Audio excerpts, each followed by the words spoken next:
I'm not living with regret like this punk. This nigga around here trying to rewrite history and put himself next to Kobe. This fragile knee, fragile back, ahi tuna jelly spine punk that played with Yao Ming and some of the best point guards you can find, and he'll stub his toe and fall out. He even said it. You were one of the most offensively gifted players he'd ever played against. When Tracy McGrady cast doubt on Kobe Bryant's greatness after his untimely passing, he didn't realize he was about to spark a wave of backlash. Basketball icons quickly stepped forward, fiercely protecting the Mamba's legacy and reminding the world why Kobe's impact can't be questioned. Replace me with Kobe with Shaq. I don't win a championship. You don't think I could carry the Lakers to a championship? Like, I've never had the opportunity. Correct. I felt like if I was put in that position to win a championship, I damn sure would show up and do what I do in the playoffs to elevate my team to that level. I just never had the chance. So do I get diminished because I never won a championship? Right. Yeah, is it my fault? That's my fault. Right. I was never put in that position. The basketball community was stunned when Tracy McGrady made remarks that many saw as undermining Kobe Bryant's legacy. What McGrady didn't anticipate, however, was the powerful and united pushback from players spanning multiple eras, athletes who had seen Kobe's greatness up close and were quick to defend his name. Don't try to put yourself up next to Kobe. Kwame Brown, known for speaking his mind, wasted no time responding to McGrady's remarks. Having shared the court with Kobe and seen his relentless work ethic firsthand, Brown was stunned by the criticism. As a former Lakers teammate, he spoke out firmly, leaving no doubt where he stood in defending the Black Mamba's legacy. I'm not living with regret like this punk. This nigga around here trying to rewrite history and put himself next to Kobe. This fragile knee, fragile back, ahi tuna jelly spine punk that played with Yao Ming and some of the best point guards you can find, and he'll stub his toe and fall out. Nobody don't want to tell you the truth, Tracy McGrady. You soft. That's why you an old nigga that retired that's living with regret. Don't try to put yourself up next to Kobe. Nigga, I'm living good. Nigga, I'm the landlord. You don't hear me up here talking about, and I got a great argument. But Kwame Brown wasn't the only one who stepped forward. Penny Hardaway, a legend in his own right, quickly came to Kobe's defense. Having experienced what it means to be compared with all-time greats, Hardaway refused to let McGrady's words go unchecked. The debate grew even louder when Kendrick Perkins added his voice. Known for his blunt, no-nonsense takes, Perkins stressed that when it comes to legends who have passed, respect should always come first, and in his view, McGrady had crossed that line. Hey, y'all. The disrespect need to fucking stop, man. It needs to stop. Let the man rest in peace. Get a man some space, some grace. I mean, what are we doing right now? We're around here. Every time I look up, it's something different about Kobe, and it's not positive. It's something negative. Oh, Kobe wasn't this. Kobe wasn't a primary defender. Kobe, and all. Man, shut the fuck up. Kobe Bean Bryant was like that on both ends of the floor. Take it from a guy that had multiple battles with Kobe. Take it from a guy that at the highest level, at the most important part of the season in the NBA Finals, I went to war against Kobe two times.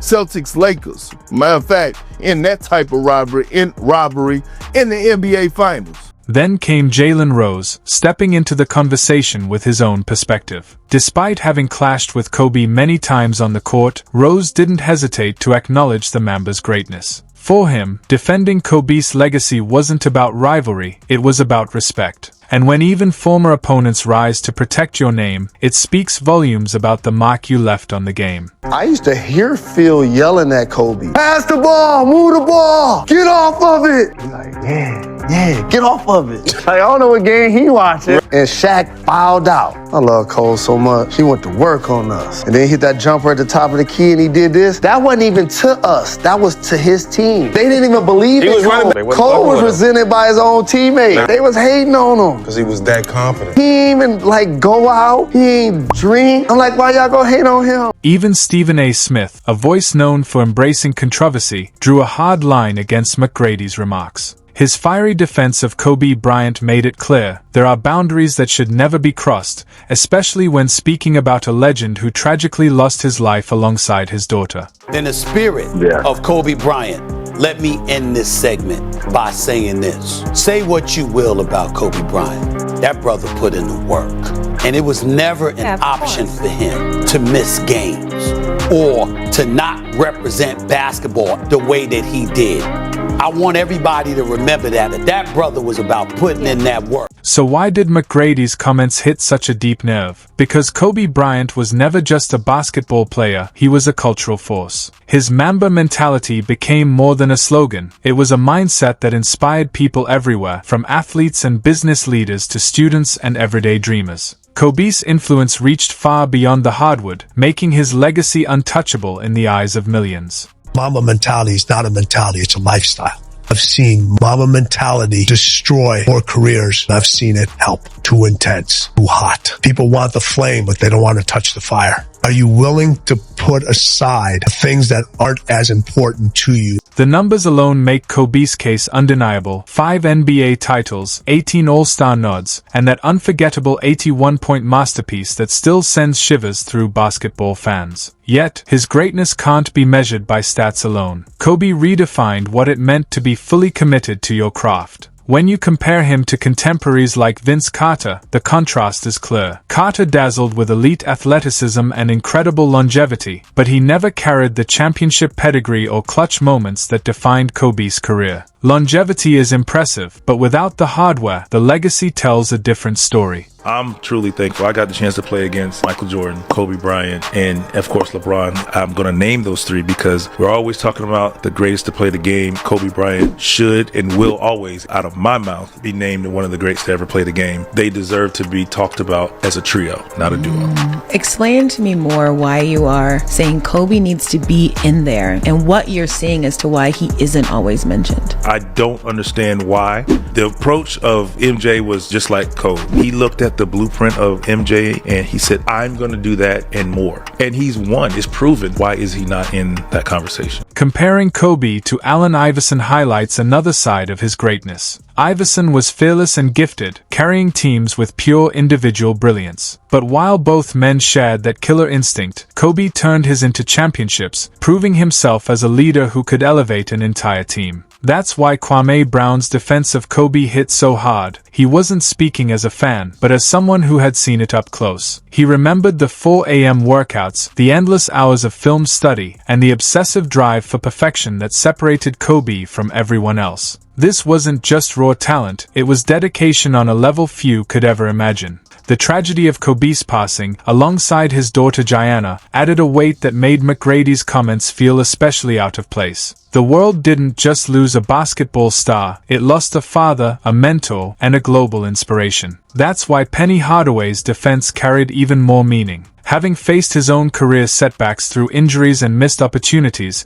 Hardaway understood better than most what Kobe's resilience and legacy truly represented. Hardaway knew just how rare true basketball greatness is, and he recognized that Kobe had achieved what many talented players never could, sustained excellence at the very highest level. What also set Kobe apart was his global impact. His career wasn't just an NBA story, it was a worldwide phenomenon. From his ties to Italy and his ability to speak multiple languages, to his massive international fan base, Kobe embodied the game as a global ambassador. Kendrick Perkins added another vital perspective: respect. He pointed out the difference between fair basketball debates and comments that feel like attacks on someone's legacy when they are no longer here to defend themselves. Within the basketball world, there are unwritten rules, and one of them is clear: you show respect to legends, especially those who left us in tragedy. Kobe Bryant is anywhere between 7 and 11. Where do you have him? I got him at 11. That's why I have him. A what? James, Keep Jordan, going. Jabbar, Chamberlain, Russell, Magic, Bird, Duncan, Olajuwon, Diesel. What the hell? Now, I feel like Kobe gets slighted about all people this. who played against Kobe, thank you. they know. Thank you. They know. Thank you. If you haven't played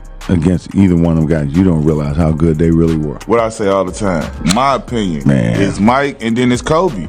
Who do you think is like similar to Kobe now? Nobody. Stop it. Well, I mean, like you got Nobody. Kyrie and Devin No, Booker. stop it.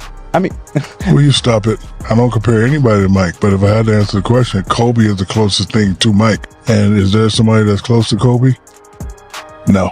What made this controversy even more powerful was the unity it created across generations. Former Lakers, longtime rivals, current stars, and retired legends all stood on the same side, protecting Kobe's legacy. That kind of universal respect isn't handed out. It's earned through years of greatness and character. Kobe's clutch gene was one of the defining traits that set him apart from players like McGrady. While McGrady struggled to get past the first round of the playoffs, Kobe built his reputation on game winners, playoff triumphs, and championship moments that etched his name in history. Jalen Rose's defense of Kobe carried extra weight for this very reason. As a Fab Five icon and a player who faced Kobe many times, Rose knew exactly what it meant to go up against him. For a rival to step forward in defense of your legacy, that says everything about the respect you commanded, both as a competitor and as a person. The Mamba mentality wasn't just a slogan, it became a universal blueprint for greatness. Athletes in every sport, from tennis courts to football fields, and even leaders in business, adopted Kobe's philosophy of relentless pursuit and self-mastery.